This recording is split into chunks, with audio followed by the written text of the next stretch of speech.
ఓం శ్రీ గణేశాయ నమః. ఓం శ్రీ గురుభ్యో నమః. శ్రీమాత్రే నమః. నమస్కారం అండి అందరికీ. Welcome to my YouTube channel Shri Manja spiritual. మనం శ్రీ లలిత సహస్రనామ స్తోత్ర నామాలకు ప్రతిపదార్థాలు తెలుసుకుంటున్నాం కదా, శ్రీమాత్రే నమః. కానీ అంతకంటే ముందుగా మీరు కనుక ఈ ఛానల్ని మొదటిసారి చూసి ఉంటే తప్పకుండా ఒక లైక్ ఇవ్వండి, కామెంట్ పెట్టండి, షేర్ చేయండి, సబ్స్క్రైబ్ చేసుకోండి నచ్చితే. శ్రీమాత్రే నమః. శ్రీమాత్రే నమః. ఇంకా వీడియోలోకి వెళ్ళిపోదాము. 689 నామము రాజ్యలక్ష్మి. 4 అక్షరముల నామము. ఈ నామంతో అమ్మవారికి నమస్కరించేటప్పుడు రాజ్యలక్ష్మి నమః అని చెప్పాలి. రాజ్యముల యొక్క లక్ష్మి సకల సంపదల వైభవ రూపిణి. రాజ్యం ఉండగానే సరిపోదు, రాజ్యానికి ఉండవలసిన వైభవము శోభ కూడా ఉండాలి. సకల భోగభాగ్యాలు, సకల సౌకర్యాలు, ముఖ్యంగా ప్రజాభిమానం ఉన్న రాజ్యమే రాజ్యము. ఏ రాజ్యానికి సంబంధించిన వైభవాన్నైనా ఒక రూపంగా ఊహిస్తే ఆ రూపంలో ఉండేది కూడా అమ్మవారే. ఆ రూపాన్ని రాజ్యలక్ష్మి అనాలి, కానీ రాజ్యాన్ని కాదు. ఈ వైభవం అంటే పాలకులకి పాలితులకి మధ్య ఉన్న సంబంధాన్ని బట్టి ఉంటుంది. ఇది సూర్యకిరణానికి చంద్రకిరణానికి మధ్య, భర్తకు భార్యకు మధ్య, ప్రజ్ఞకు మనసుకు మధ్య ఉండే సంబంధం లాంటిది. ఈ నామం భౌతికంగా రాజుకి ప్రజలకు మధ్య సంబంధాన్ని సూచిస్తే, ఆధ్యాత్మికంగా ఆత్మకు మనసుకు మధ్య సంబంధాన్ని తెలిపే వైభవాన్ని సూచిస్తుంది. 1 ప్రజారాజ వైభవ రూపిణి, 2 ప్రజ్ఞారాజ్య వైభవ రూపిణి అని ఈ నామానికి అర్థాలు చెప్పుకోవచ్చును. శ్రీమాత్రే నమః. శ్రీమాత్రే నమః. 690 నామము కోశనాద. 4 అక్షరముల నామము. ఈ నామంతో అమ్మవారికి నమస్కరించేటప్పుడు కోశనాదాయ నమః అని చెప్పాలి. కోశ మూలాధనానికి, ఖజానాకి, నాద ఆదినాదురాలు. రాజ్యం స్థిరంగా ఉండాలన్నా, తిన్నగా నిర్వహింపబడాలన్నా, రాజ్యాన్ని చూసి అందరూ మెచ్చుకొని ఆనందించాలన్నా ముందు కావాల్సింది మూలధనం. ఈ మూలధనాన్ని కోశం, ఖజానా అంటారు. ఇది లేకపోతే ఎవరి చేత ఏ పని చేయించలేము, ఎవరిని మెప్పించలేము. ఇది ప్రజల వద్ద వసూలు చేసిన పన్నుల వల్ల వచ్చే ధన రూపంలోనే ఉండక్కర్లేదు. బ్రతకడానికి కావలసిన తిండి గింజల రూపంలోనూ బట్టల రూపంలోనూ ఉన్నా పర్వాలేదు.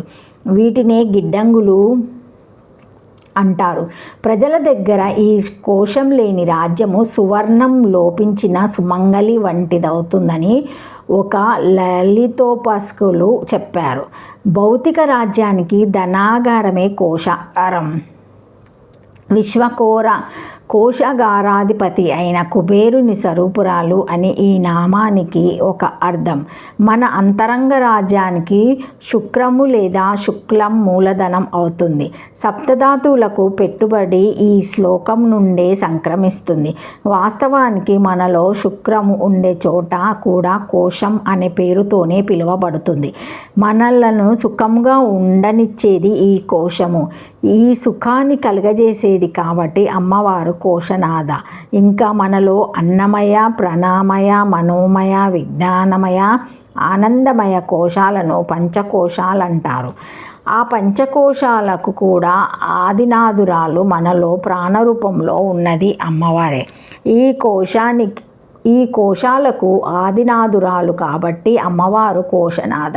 1 మూలధనానికి ఆదినాదురాలు, 2 మూల సంపదకు ఆదినాదురాలు, 3 విశ్వకోశాగారాధిపతి స్వరూపురాలు, 4 అన్నమయ మనోమయాది కోశాదినాదురాలు, 5 సప్తధాతులకు పెట్టుబడి అయిన శుక్లకోశ నియంత్రణి అని ఈ నామానికి అర్థము. శ్రీమాత్రే నమః. శ్రీమాత్రే నమః. 691 నామము చతురంగ బలీశ్వరి. వీడియో ఎక్కడ కూడా స్కిప్ చేయకుండా చివరి వరకు చూస్తే మేము ఏం చెబుతున్నామో మీకు పూర్తిగా అర్థమవుతుంది. కావున దయచేసి అందరూ వీడియో మొత్తం చూడండి, అర్థం చేసుకోవడానికి ప్రయత్నం చేయండి ప్లీజ్.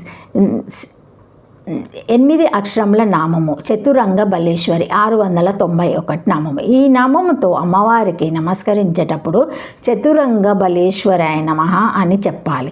చతురంగ 4 విధములైన బలములకు ఈశ్వరి ఏకాధిపత్యము వహించినది. రథ, తురగ, గజ, పదాది సైన్యాలను చతురంగ బలాలంటారు. రాజ్యానికి కోశబలం ఎంత అవసరమో సైన్య బలం కూడా అంత అవసరం. లేకపోతే శత్రు శత్రులు మనోకోశాన్ని కొల్లగొట్టుకుపోతారు. కోశం ఉండటము ఒక ఎత్తు, దాన్ని రక్షించుకోవడం ఒక ఎత్తు. ఈ రెంటిని కోశపటుత్వం, సైన్యపటుత్వం అంటారు. ఈ రెంటికి కూడా అమ్మవారే ఏకాధిపత్యం వహిస్తుంది. ఈ రెంటితో అమ్మవారు సుస్థిరమైన జగత్ పరిపాలన చేస్తుంది. ఇదంతా బాహ్యపరపాలన పరమైన లేదా విశ్వపరమైన లేదా ప్రజారాజ్య సంబంధమైన విషయము. ఇక ఆత్మ సామ్రాజ్యపరమైన విషయానికి వస్తే ఈ నామాన్ని చతుర్ ప్లస్ అంగా బలేశ్వరి అని విడతీయాలి. అప్పుడు చతుర్ అంటే మనలోని మనసు, బుద్ధి, చిత్తము, అహంకారం అనే అంతఃకరణ చతుష్టాశ్యం అని.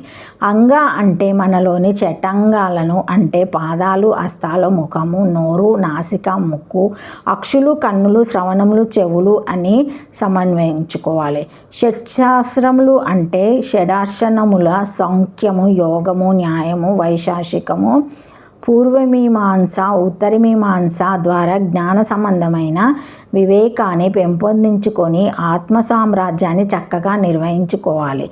ఈ నామములో తెలిపిన చతురంగ పదమే చతరంగము, చదర, నల్చదార అనే పదాలుగా మారింది. శ్రీమాతరే నమః. Thank you for watching my video. Please like, share, comment, subscribe to my channel.